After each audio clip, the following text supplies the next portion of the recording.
بسم اللہ الرحمن الرحیم۔ السلام علیکم دوستوں، امید کرتا ہوں آپ بالکل ٹھیک ٹھاک ہوں گے۔ دوستوں آج ہے 3 جنوری سن 2023 اور دن ہے منگل کا۔ دوستوں آج کی 5 سے 6 جو مین نیوز ہیں وہ میں آپ کے ساتھ شیئر کر رہا ہوں۔ سب سے جو پہلی نیوز ہے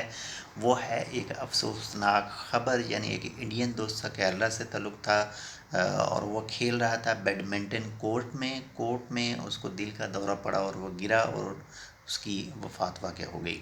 اس کے بعد میں نمبر 2 پر جو نیوز ہے وہ ہے 2023 کی پہلی وزراء کونسل کی صدارت کی آج عمان کے سلطان جناب حاتم بن طارق صاحب نے برکہ پیلس میں، اور 2022 میں جو اچیومنٹ کی ہیں، جو 2022 گزرا ہے اس میں جو کچھ ہوئی ہوا اس کے بارے میں نظر ثانی کی گئی، اور جو 2023 کے حوالے سے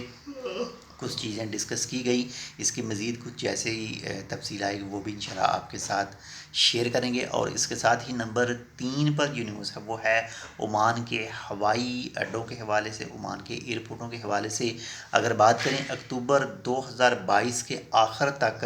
تو ٹوٹل جو فلائٹ آئی اور گئی ہیں ان کی تعداد پلس 51,000 ہے، یعنی 51,000 سے تھوڑی زیادہ جو فلائٹ ہیں آئی اور گئی ہیں۔ اور اگر یہی پیریڈ دیکھیں 2021 میں، یعنی اکتوبر کے آخر میں، تو ٹوٹل جو فلائٹ تھی ان کی تعداد تھی 21,000 یعنی 21,000۔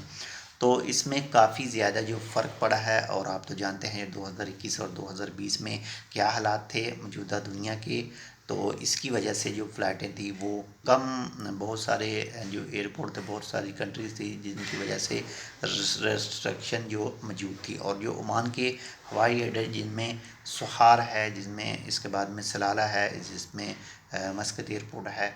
اور اس کے بعد نمبر 4 پر جو نیوز ہے وہ ہے عمان موسم کے حوالے سے۔ میں بھی ہو سکتا ہے کہ اس ہفتے کے آخر میں جو ہے وہ مسندم صوبے میں ایک لو پریشر، جو ہوا کا ڈپریشن ہے، لو پریشر ڈپریشن ہے،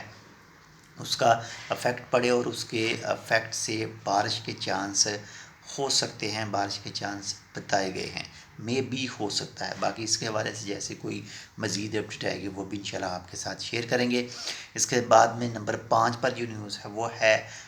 البریمی صوبے سے، البریمی گورنریٹ سے ایک آدمی کو گرفتار کیا گیا جو جنگلی حیات کے جو قوانین ہیں اس کی خلاف ورزی کر رہا تھا، اور فالکن ٹریکنگ جو ڈیوائس ہے وہ یوز کر رہا تھا، تو اس کو گرفتار کیا گیا اور قانونی کارروائی اس کے خلاف جو ہے وہ ہوگی۔ اور اس کے بعد نمبر 6 پر جو نیوز ہے وہ ہے مسقط بلدیہ کی طرف سے ایک آن لائن بیان جاری کیا گیا ہے، اور اس بیان کے مطابق کہا گیا ہے کہ جو بھی پبلک پلیس ہیں جن میں جو بیچز وغیرہ ہیں یا پھر جو سیاحتی مقام ہیں، وہاں پر جو لوگ جاتے ہیں تفریح کے لیے، تو ان سے کہا گیا ہے کہ وہاں پر جائیں، لیکن جو کچھ بھی کچرا وغیرہ، کچھ بھی کھانے پینے کی چیزیں ہیں وہ استعمال کرتے ہیں، تو جو بھی کچرا وغیرہ ہے جو جگہ بنی ہوئی ہے، جو ڈبے ہیں ان میں ہی ڈالیں، ایسے اسے باہر نہ پھینکیں، نہ کچرا پھیلائیں۔ اس سے جو صحت ہے اس پر بھی افیکٹ پڑ سکتا ہے۔ اگر کچرے والی جگہ پر آپ اسے نہیں ڈالیں گے، باہر کسی جگہ پر اس کو پھینک دیں گے، تو بہت زیادہ احتیاط کیجیے، اپنا بھی اور آپ کے جو ساتھ اٹیچ ہیں ان کا بھی۔ انشاءاللہ ملتے ہیں آپ سے دوسری اپڈیٹ کے ساتھ، تب تک کے لیے اللہ حافظ۔